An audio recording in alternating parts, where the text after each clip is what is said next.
And also tonight, the pictures and the survival stories coming out of Texas tonight truly have a lot of Hoosiers digging into their wallets and also looking for ways that we can all help as well. That's right. Rich Van Wyk found them getting generous and creative in their desire and means of giving. Rich? Scott, you mentioned pictures. One of the most heart-wrenching has to be this one. Patients of a Dickinson assisted living facility in Texas trapped in floodwater up to their waist. When the staff at Forest Creek Village here in Indianapolis saw that picture, they decided they needed to do something to help. Thursday, they're opening up the doors and serving lunch to everyone and anyone. $5 buys an entree, sides, and beverage. They hope to raise big bucks. We're going to try. We're going to raise as much as we can. And, of course, if anybody doesn't like pulled pork or pulled chicken, they're welcome to come and just donate. You'll take their money? We'll take their money.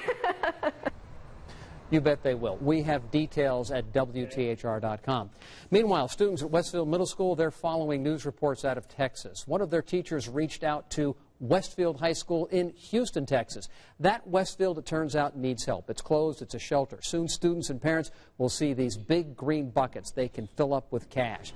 The WTHR Cares Emergency Release Network, it is up and running. Kroger shoppers are easily and quickly making donations when they check out. One of them told me small donations add up to a lot of money. Scott? Back to that school. How did Westfield, Indiana find Westfield, Texas? Probably on Google. Okay.